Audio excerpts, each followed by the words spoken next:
Hello, everyone. Amanda here.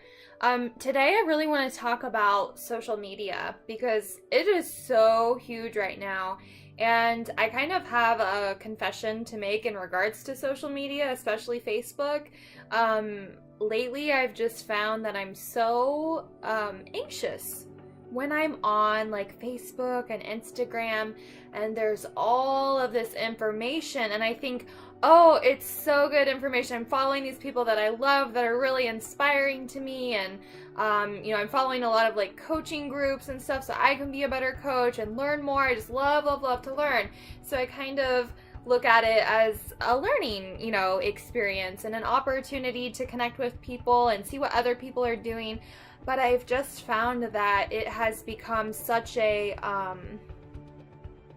point of anxiety for me and overwhelm, like, oh, I should be doing this and this person's doing this, and not even coming from a competitive standpoint, but just simply trying to figure out what it is that I should be doing and what's the best and what are people responding to, and how can I really help people. And there's just like so many options, and there's so many people out there telling you that they have the answer for you, and it's just it's a really awesome tool. But for me, it has become, I'm really blessed and thankful to have realized that this is causing more anxiety and overwhelm for me than it is good. So what I am here to tell you and to challenge you to do is to kind of take a step back and ask yourself, do you have a healthy relationship with social media? Are you on there like feeling inspired, or are you just wasting time? This is what I did. I checked in with myself and I'm like, wow, every time I get off of Facebook, I feel more anxious and more confused. And I also made the mistake of following way too many people. I'm just like, oh, follow this person, like this person, like, oh, they're just like doing such great things. And I just realized that it is not working for me. So checking in with yourself about, are you following the people that inspire you? And my challenge was, this also kind of goes to emails and email subscriptions, because after I kind of went through my Facebook and unfollowed some things, even though they're great things, they really, really are. And it's really hard to decide, what do I choose to follow and what do I, just kind of hit the snooze button for a while on.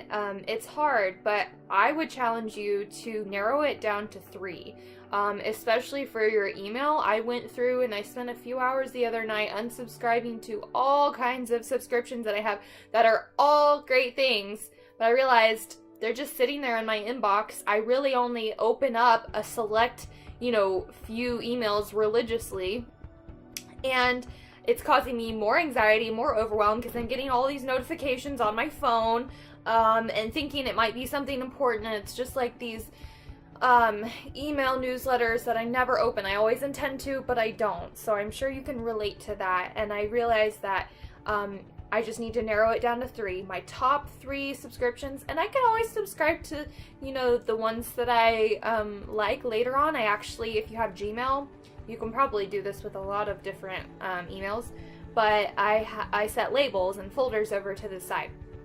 So I can put those emails that I really love and may want to subscribe to in the future over in a folder, so that later I can go back and see, okay, this is what it was and this is when I want to resubscribe to, and I'm not lost, I didn't delete them all and it's not lost forever.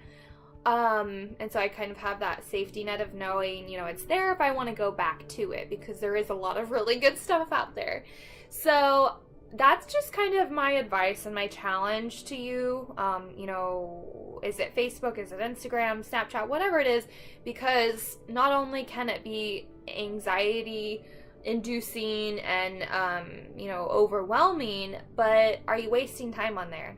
Are you saying, I don't have enough time to do this and that? And I hear that a lot, and myself included. I'm not saying I have this all figured out, but I hear from clients a lot that they just don't have time to do this or that. And so there's actually apps that you can download to see how much time that you're spending on social media, and sometimes it's pretty surprising how much time can go past with you just sitting there scrolling on your, so it's something to really be aware of, and you got to be really honest and real with yourself too.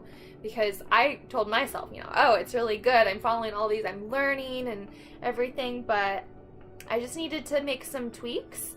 And it's funny because once I decided to start reducing my social media time and, reducing my subscriptions and everything, then it kind of allowed my inner inspiration and creativity to come out. And instead of, because whoever you surround yourself with, and you just tend to pick up on some of the things that they're doing, and you think oh, okay, this person's doing that. It's almost on a subconscious level that we pick up on these things, and we feel okay, well, I need to be doing that.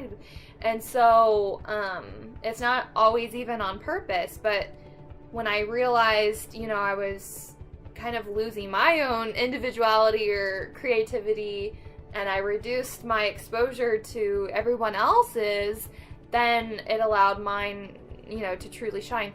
And I've also, on a couple different instances now, completely forgot my phone at home when I go to work, on accident, but it kind of makes me feel like it's the universe's way of just affirming for me that I can live without my phone, and that I don't need it, and just, trying to further make me successful in that goal.